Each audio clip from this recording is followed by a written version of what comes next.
So today we're going to be showing you one of my best solo legendary PvE builds. This build 100% can solo legendary summit from 1 through 99. You guys can make it all the way to the top. And the reason why is because this shield is so powerful. And yes, a lot of you guys have probably said, well, you've made a shield build before and you were using raid exclusive pieces. Well, don't worry. Right here, you will not need to run any raid exclusive pieces. All these pieces can be dropped in the open world. And I wanted to show you guys a little bit of gameplay of just how powerful this is, just tanking almost anything.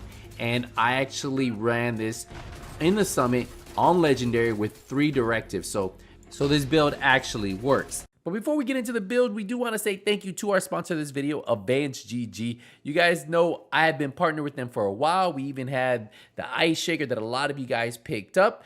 But you guys got to know, these guys, their energy products is what they're known for. Not the ice shaker, their energy products. And their energy products are some of the best products on the market. And if you guys want to know what's in their product, well, go to their site. They're very transparent and they will tell you exactly what's on there. And on the label, there are no fillers. And what that means is you can look at the back of the label, research anything you want, and there will be no hidden ingredients. And that means you're getting exactly what you're paying for. So let me know if you guys end up doing it. Use skills at checkout. But let's get back into the build. So the build I was using was a 4-piece Foundry set with an exotic backpack and a Providence chest piece. Now we are running 1.7 million armor. That's 322,000 health. Now I am running the name pistol because remember that gives me 1 skill tier. It has pistol damage on here, and then I have the talent close and personal. Every time I kill a target within 7 meters, it grants 30% weapon damage for 10 seconds. So it's almost always. Now, a lot of you guys might look at the build and be like, well, why do you have so many blues, so many yellows? And we'll explain in a second.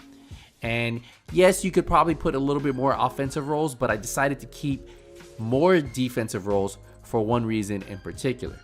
But what we'll do is we'll break down the build right now and I'll show you exactly how I have everything rolled. So we are running a 4-piece Foundry Bulwark set. And remember, the 2-piece gives us that 10% armor. The 3-piece gives us that 1% armor regen, 50% shield health. And then the 4-piece, whenever you or your shield takes damage, that's 20% of that amount is repaired to both over 15 seconds. And that's why you can see that I have no problem staying alive. Now on the mask, that is my first piece of Foundry. I'm running armor, crit hit damage, and then a crit hit chance mod. So with this build, I decided to go with a little bit more crit hit chance, crit hit damage to get those higher numbers while running the pistol. Now if we get into the chest piece, we are running a Providence chest piece, and this gives us that 15% headshot damage from the 1 piece. Now, if you really want to, you can run a DNH piece that give you 20% pistol damage, but we have the 15% headshot damage here.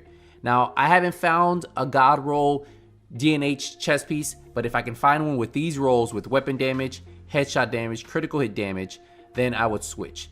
Now we do have Intimidate on here.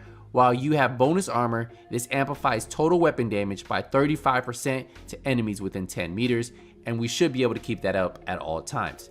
Now our second piece of Foundry, we have armor and critical hit damage on the holster, and then on the knee pads, we have armor and critical hit damage. Now for the gloves, I wanted to put a little more crit chance, so we have armor and critical hit chance. Now the backpack, we're going with the exotic backpack, obviously that has weapon damage, armor, skill tier, and then we put a skill hit chance mod on here. Now the reason why this is so good, if you think about it, is because we have 30% weapon damage, right? But we also have 30% skill efficiency, and if you guys remember, that's skill health, that's skill repair, that's all of that in one, and it's just amazing to have on this build.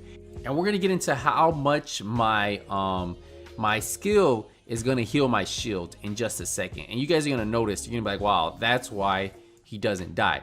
So if you notice right off the bat, right, we actually have 5 blues and 3 yellows. Remember, for the shield to be maxed out, we only need to have 6. But the reason why I went with 5 blues and 3 yellows is because of the healing on here. Look at this skill repair.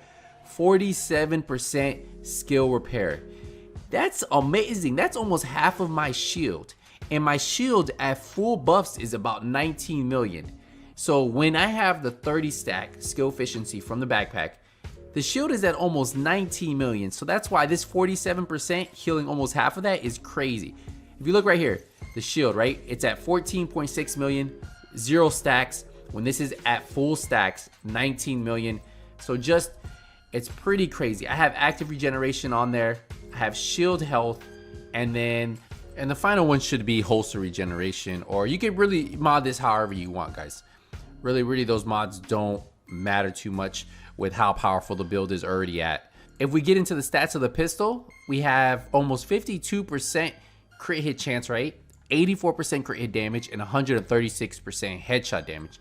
So that's why we crit pretty nice to the body. I think we were critting almost 500k to the body on those heavies in legendary, and then I'm pretty sure we're critting about 1.1 million to the head with full stacks. And that's why this build is an absolute beast, and I personally think it's a lot easier to fire this than the Liberty. The Liberty kind of shoots all over the place, but don't get me wrong, I've gotten really used to using the Liberty, so to me it's not that big of an issue. But I've heard your concerns.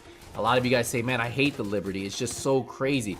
But I think with this, having that 3 skill tier, right, having that 47% heal is amazing, and it's just crazy. It's crazy. Once you get this build going, I don't have any issues staying alive.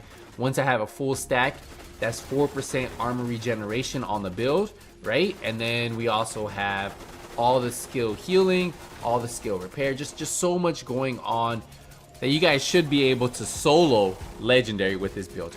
Hopefully you guys enjoyed the build. If you guys were looking at something to help you guys clear legendary to farm, hopefully those god rolls, if that's your thing, well, this is the build for you. Let me know if you guys have any more questions on any of my builds. I do have a full build playlist. It's called Title Update 12.1 build playlist. I think there's over 20 different builds in there. And what I'm gonna do is I'll put a link to it. It should be at the top of the video. You should see it. Title Update build playlist. And hopefully you guys can find a build that fits your play style. Personally, I like swapping out my builds. I feel like it's a lot of fun playing different styles. Sometimes I'll snipe, sometimes I use skill builds, sometimes I use AR builds, SMG builds, tank builds, and that keeps the game fun for me. Now, I'm excited to see what Title Update 12 brings. There's a lot of different builds going to be dropping, and skill builds got a lot of love. So I could see shield builds improving because of it. I can see skill builds improving because of it. And if you guys haven't checked out that video, I would really recommend it. I'll see you guys in the next Division 2 video. But until then, nothing but skills is out.